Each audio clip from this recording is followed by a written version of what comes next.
자, 그러면 오늘 이제 성경 공부를 좀 하려고 하는데 오늘 교회에 대해서 좀 짧게 진행을 하려고 합니다.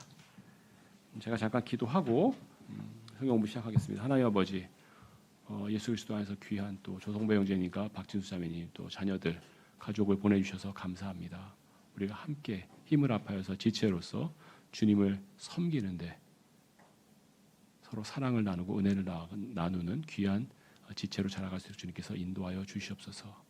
또 자녀분들도 함께 주님께서 도와주시고 인도하셔서 이 험한 세상에서 주님만을 신뢰하는 가족이 될 수 있도록 주님께서 인도하여 주시옵소서. 오늘 교회에 대해서 남은 공부들 좀 하려고 합니다. 짧은 시간이지만 이 교회가 지향할 바를 분명히 알 수 있도록 하여 주시고 그를 통하여서 이 교회에 더해지는 분들이 더 많아질 수 있도록 주님께서 인도하여 주시옵소서. 예수님의 이름으로 기도합니다. 아멘. 자, 지난 시간에 우리가 지역교회 안에서의 나의 역할이라는 제목으로 모두 11번째까지 공부했는데 맨 마지막 것이 이제 모임이라는 제목으로 말씀을 드렸고 히브리서 10장 25절 말씀을 드렸습니다.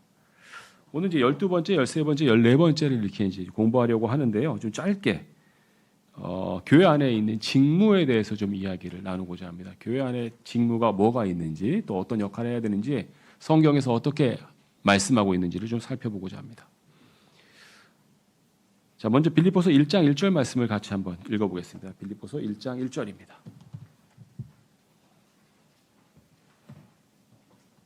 빌립보서 1장 1절 말씀 다 찾으셨으면 한 목소리로 읽어보겠습니다. 시작. 예수 그리스도의 종들인 바울과 디모데우스는 빌립보에 있으며 그리스도 예수 안에 있는 감독들과 집사들과 더불어 모든 성도들에게 편지하노라 이렇게 되어 있습니다.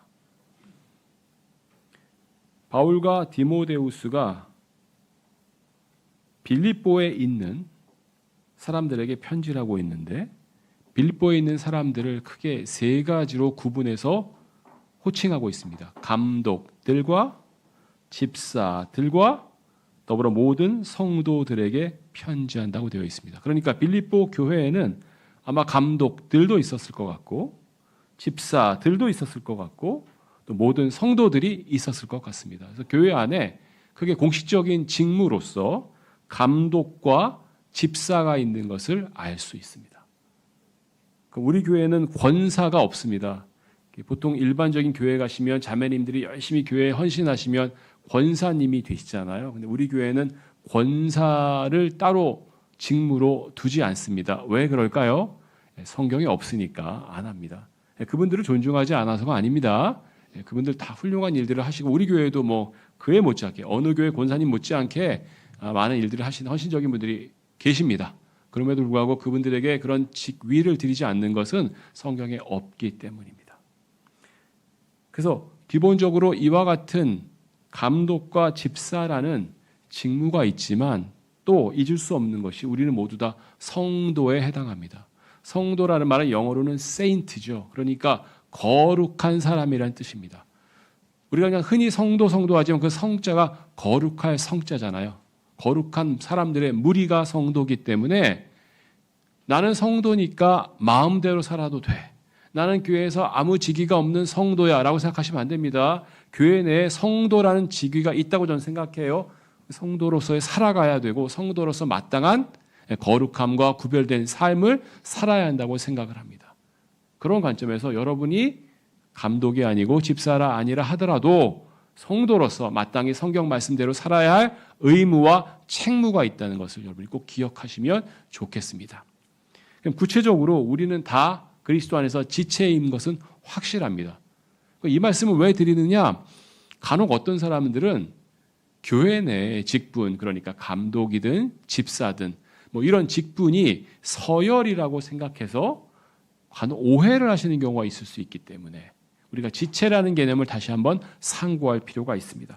고린도전서 12장 20절부터 22절까지의 말씀을 같이 한번 읽어보겠습니다. 고린도전서 12장 20절부터 22절까지의 말씀을 같이 한번 읽어보겠습니다. 시작. 그러나 이제 그들이 많은 지체들이니 그덤에도 오직 하나의 몸만 있느니라. 그런즉 그 눈이 그 손에게 말하기를 나는 너를 필요로 하지 아니한다 할 수 없느니라. 다시금 그 머리가 그 발에게 말하기를 나는 너희를 필요로 하지 아니한다 할 수도 없느니라. 이뿐만 아니라 몸에서 더 나약해 보이는 그 지체들이 훨씬 더 요긴하니라. 네, 여러분 이게 다 성경 말씀인 거 믿으시죠? 우리의 생각과는 달라요. 저는 그게 22절 말씀 같아요. 우리 일반적인 생각은 몸에서 더 나약해 보이는 지체들이 덜 요긴하죠. 우리의 생각으로는. 근데 하나님 성경이 뭐라고 쓰셨어요? 훨씬 더, 그냥 더도 아니고요. 훨씬 더 요긴하다 그랬어요. 저는 여러분들이 어떤 지체인지 모르겠어요. 여러분들이 나약한 지체인지 강한 지체인지 그건 뭐 제가 쉽게 판단하기도 어렵습니다. 그러나 만약 여러분이 스스로 나약한 지체라고 생각하신다면 그 지체는 우리에게 어떻다고요? 훨씬 더 요긴하다고요. 만약에 여러분이 옆에 있는 어떤 지체가 나약해 보일 수 있습니다. 그러면 뭘 알아야 돼요? 그 지체가 나보다 훨씬 더 어떻다고요? 요긴하다고요. 그걸 알아야 돼요. 그게 성경 말씀이에요. 그게 성경 말씀이에요.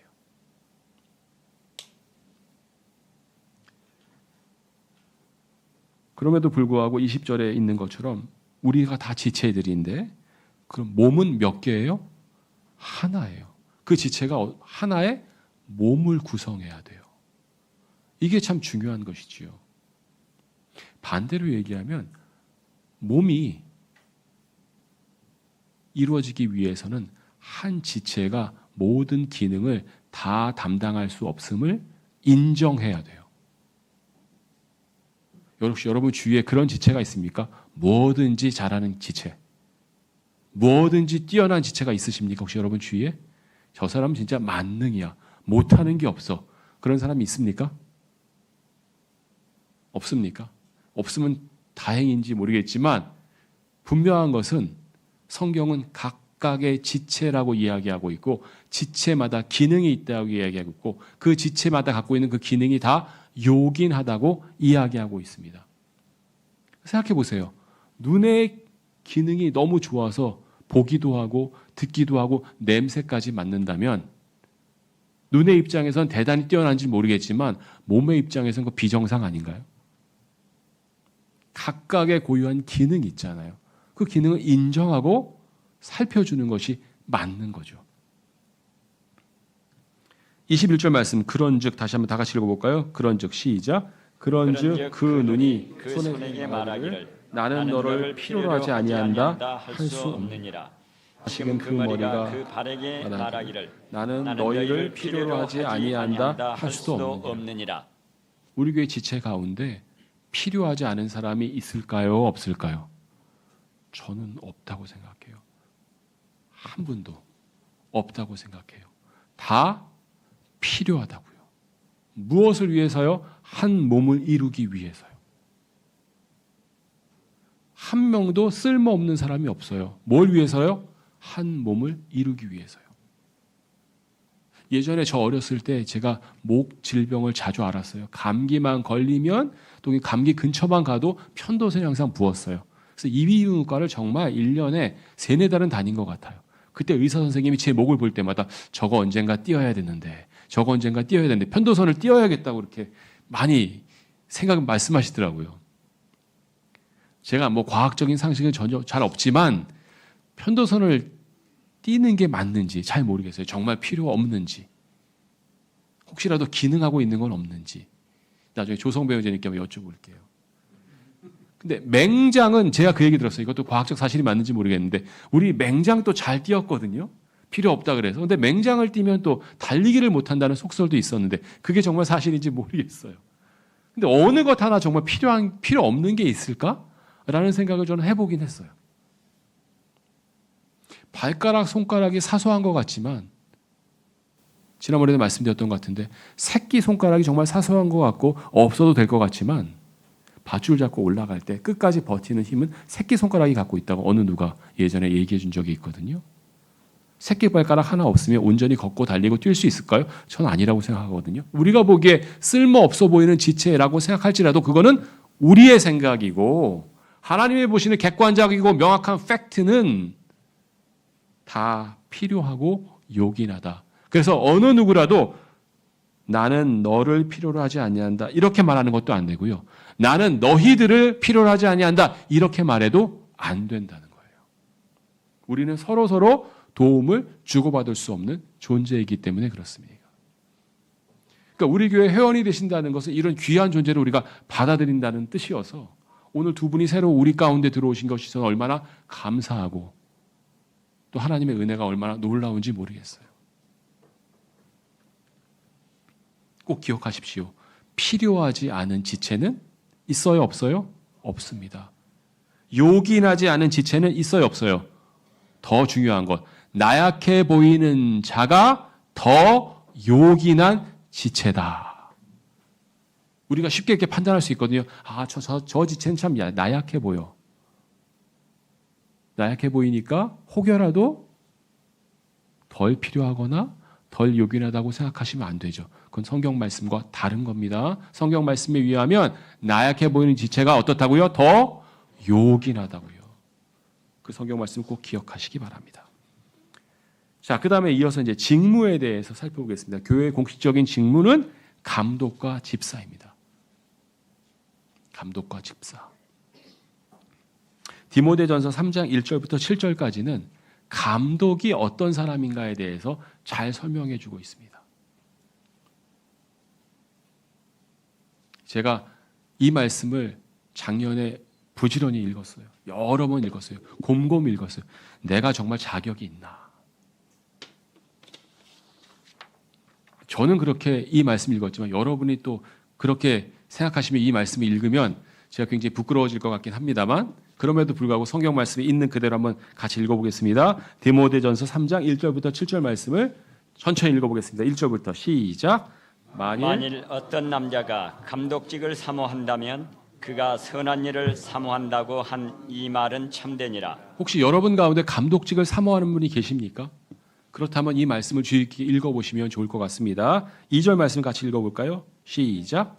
그런즉 감독은 비난받을 일이 없어야 하고 한 아내의 남편이어야 하며 깨어있고 냉철하며 품행이 선하고 환대하는 일에 자신을 내주며 가르치는 데 능하고. 예, 감독이 되고자 하시는 것 자체는 굉장히 좋은 일이고 선한 일인데 몇 가지 한번 잘 생각해 봐야 될 부분이 있는데 비난받을 만한 일이 없으면 좋겠다.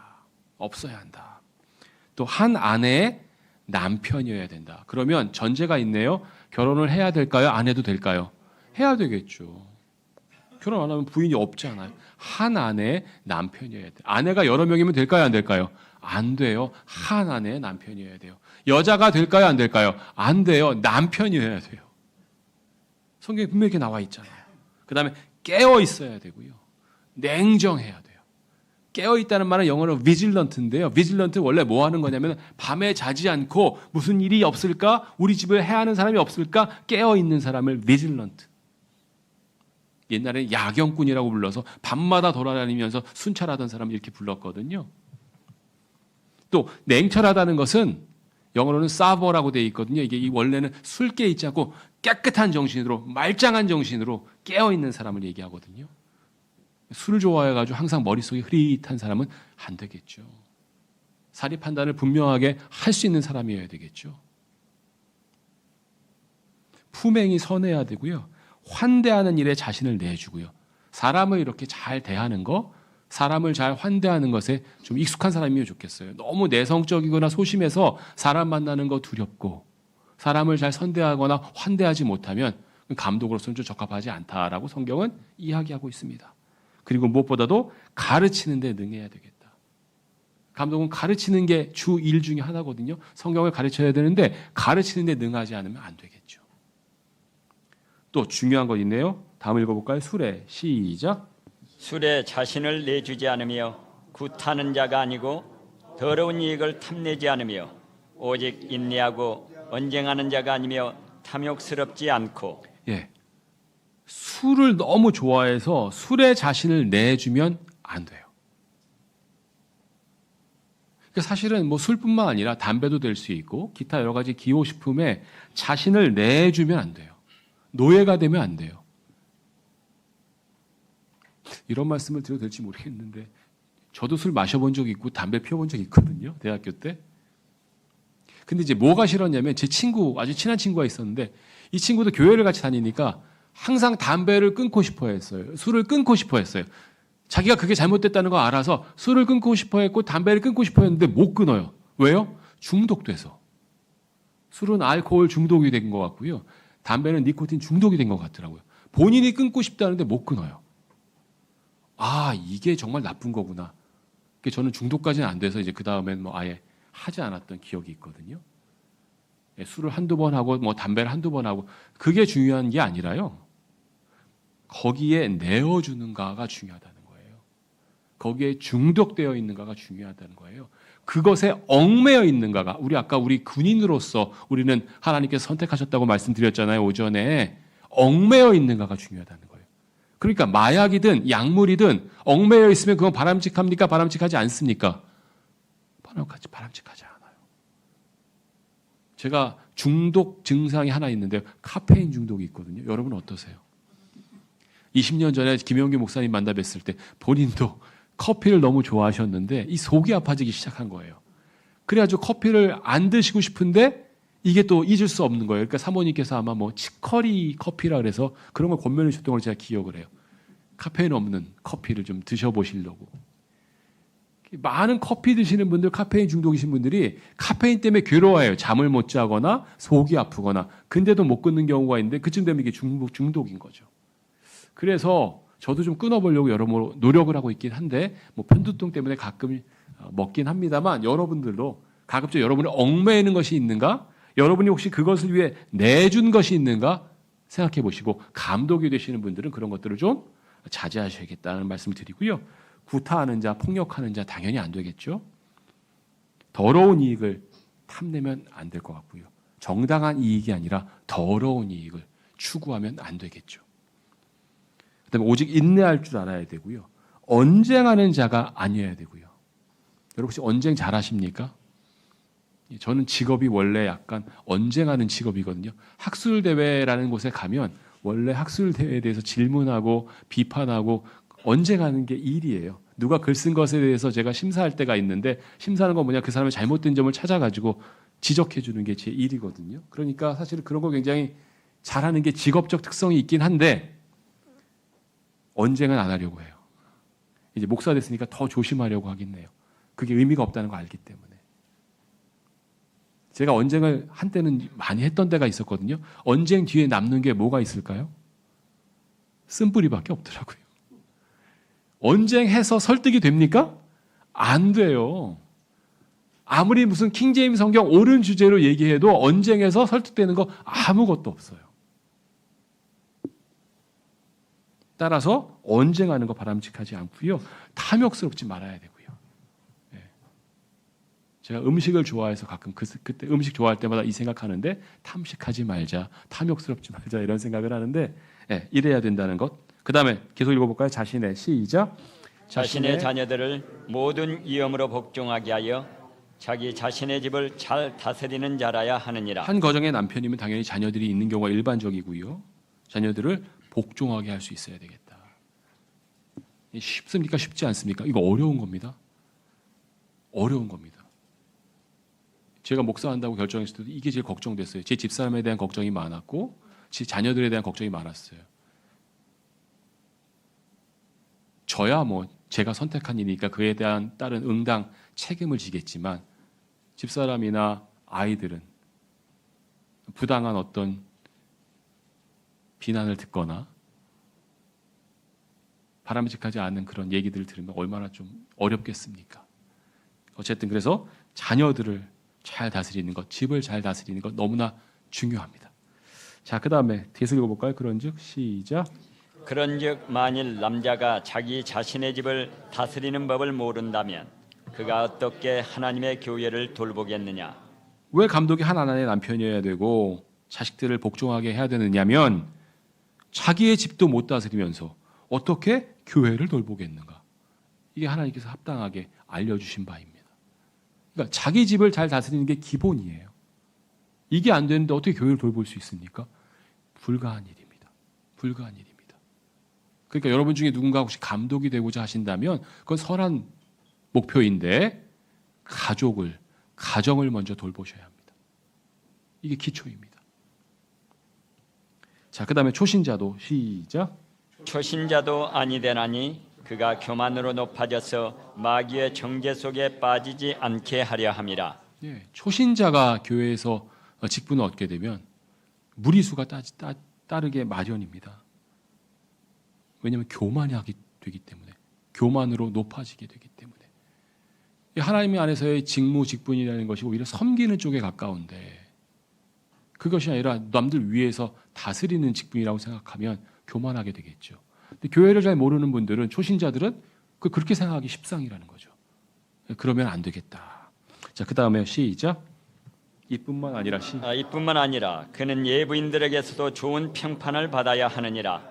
이는 그가 비방과 마귀의 올무에 빠지지 않게 하려 함이라.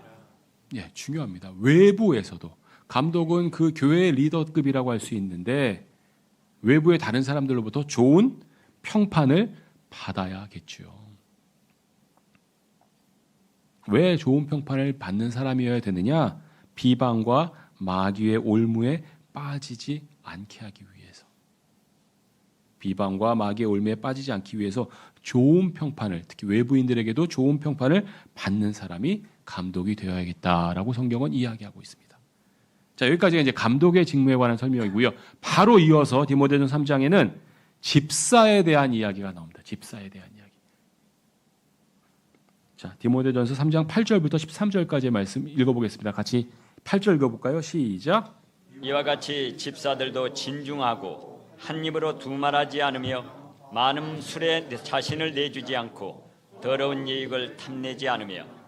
우리 교회도 이제 집사님들을 이제 앞으로 모셔야 될 거라고 생각하는데 서두지 않고 이 기준에 맞는 좋은 분들을 좀 주시도록 하나님께 기도하고 있습니다. 우리 같이 또 기도해야 된다고 생각하는데, 집사는 진중해야 되고요.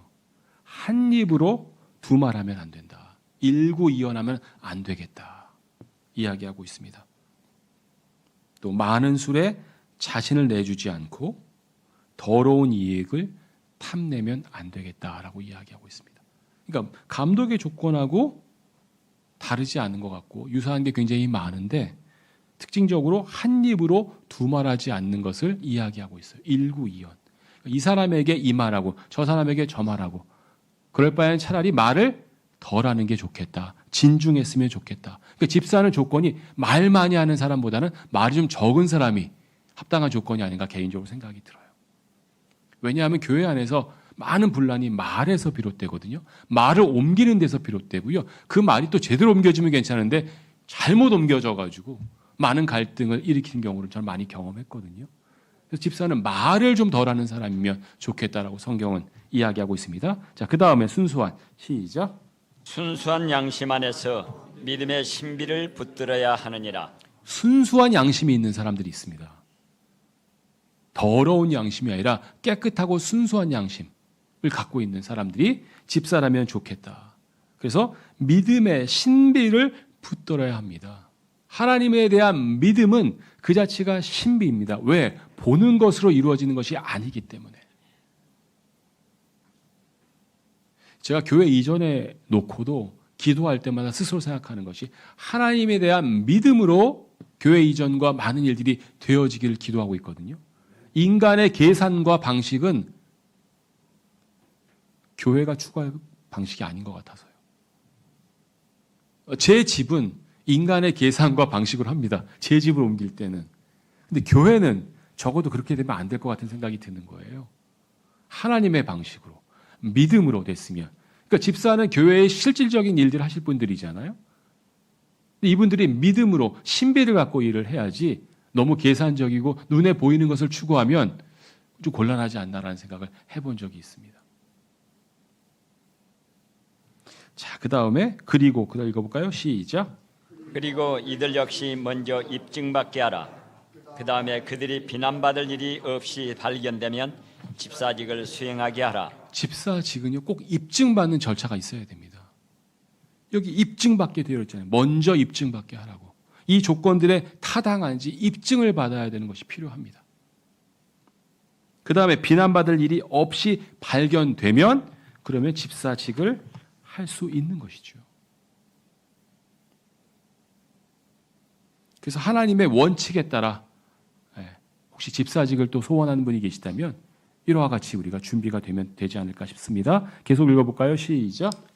바로 이처럼 그들의 아내들도 진중하고 중상하는 자가 아니며 냉철하고 모든 일들에 신실해야 하느니라. 이 집사님의 조건은 사실 감독보다 더 까다로운 부분이 이 부분 같아요. 아내에 대한 조건이 있습니다. 그러니까 집사직은 아내의 역할이 굉장히 중요하다는 거예요. 어떤 면에서는 같이 가는 거예요. 왜 그렇습니까? 기본적으로 형제에 관련된 일은 형제가 하는 게 맞고요. 자매에 관련된 일은 자매가 하는 게 맞거든요. 교회의 실질적인 일을 관장할 때, 소통을 할 때 자매는 자매가, 형제는 형제가 하는 게 맞죠. 그렇다면 집사의 부인 되시는 분도 결국 집사에 준하는 리더의 역할을 해줄 수밖에 없는 것이 성경적인 기준인 거죠. 그러니까 성경은 그 집사의 아내에 관한 조건을 분명히 얘기하고 있어요. 아내도 뭐 해야 된다고요? 진중해야 된다고요. 아까 우리 집사의 첫 번째 조건이 뭐였어요? 진중하고잖아요. 집사들도 진중하고. 진중하다는 건 뭐예요? 말을 조심해서 한다. 말을 조심해서 할 수 있어야 돼요. 그 다음에 중상하는 자가 아니고요. 중상모략이라는 말 들어보셨어요? 여기서 이 말하고 험담하고 저기서 저 말하고 험담하고 사람들 깎아내리고 잘못된 말들하고 집사 안에 그렇게 하면 안 된다는 거예요. 또 뭐예요? 냉철하고 냉정하게 하나님에 대한 믿음으로 판단할 수 있어야 되는 거예요. 감정적으로 흔들리지 마시고. 그리고 뭐예요? 모든 일들에 신실해야 돼요. 교회 안에서 모든 일들에 신실하다고 할 때 가장 기본적인 것, 모임에 신실하셔야 되겠죠. 교회에 많은 모임들이 있잖아요. 저희가 앞으로 이제 교회를 옮기게 되면 몇 가지 변화들을 가졌으면 하는데 그 중에 첫 번째가 이제 모임에 대해서 우리가 다시 한번 좀 하나님께서 열심히 히브리서 10장 24절 25절에 보면 모이는 것을 습관처럼 모이기보다는 사랑함으로 모이라고 했는데 우리가 그런 모임들이 어떻게 진행되고 있는지 다시 한번 점검도 하고 확인도 하고 모여서 무엇을 할 것인지에 대해서도 정리도 좀 하고 더 나아가서 또는 또 찬양도 좀 하시기를 좋아하는 분들이 많고 저도 오늘 오전 설교 준비하면서 보니까 찬송과 찬양이 참 중요하니까 이런 시간도 어떻게 더 마련할 수 없을까 이런 것들을 고민하고 있는데요. 모든 일에 신실한 것이 집사님의 아내들의 기본 조건이라고 성경은 이야기하고 있습니다. 또 신실해야 돼요. 신실하다는 말 믿음이 충만해요. 믿음으로 일을 할 수 있는 사람이어야 돼요. 눈에 보이는 것으로 일하는 거 아니고요. 그거는 모든 사람, 세상 사람들이 다 하는 일이고 집사의 아내분들은 믿음 가운데, 믿음이 충만한 가운데 교회 모든 일들을 하실 수 있는 분들이어야 되겠다. 그렇게 성경은 이야기하고 있습니다. 자, 계속 읽어볼까요? 집사들은 시작.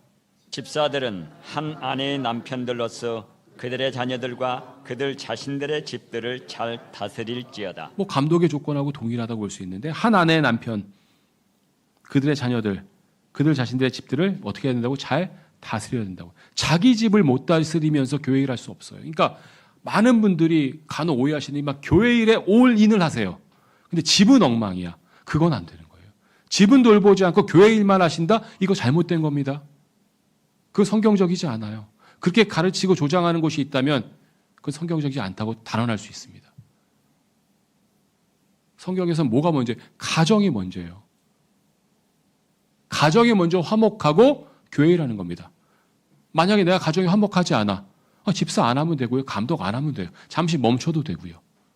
그게 무슨 목적은 아니잖아요. 그렇다면 먼저 가족부터 돌보는 것 중요합니다. 그래서 저는 개인적으로 가족들과 시간 보내시기 위해서 휴가도 가시고 좋은 시간 보내는 거 좋습니다.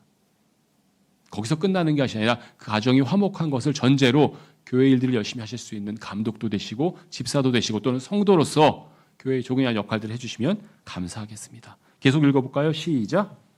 이는 집사직을 수행한 자들은 스스로에게 좋은 지위와 그리스도 예수 안에 있는 믿음 안에서 큰 담대함을 값을 치르고 얻느니라. 감독에 대해서는 이런 얘기가 없는데 집사에 대해서 유독 하나님께서 이렇게 칭찬하세요. 조건이 더 까다로워서 그런지 모르겠어요. 스스로 좋은 지위, 그리스도 예수 안에 있는 믿음 안에서 큰 담대함을 얻게 된다라고 이야기하고 있습니다. 감독이든 집사든 하나님 안에서 이렇게 좋은 유익들이 분명히 있는 것 같아요. 조건은 까다롭고 어렵지만 하는 일도 힘들지만 그래서 여러분들이 혹시 소원함이 있으시다면 이 조건을 보시면서 내가 과연 타당한가 생각하시면서 스스로를 갖춰가시면 좋겠다는 생각이 들고요. 또 부탁드리건대는 또 우리 가운데 그런 분들이 계시다면 또 합당한 존중을 해주는 것이 타당하다고 생각을 합니다. 이렇게 어려운 조건이고 어려운 여건을 갖추고 있잖아요. 그래서 만약에 또 우리 가운데 누가 그런 분들이 세워진다라면 합당한 존중을 해드리면 좋겠다는 생각이 들고요. 무엇보다도 여러분 다 성도로서 여러분 있는 자신만으로도 중요하고 요긴하고 이 교회에 필요한 분들이라는 것을 꼭 잊지 마시기를 부탁드립니다. 기도하겠습니다.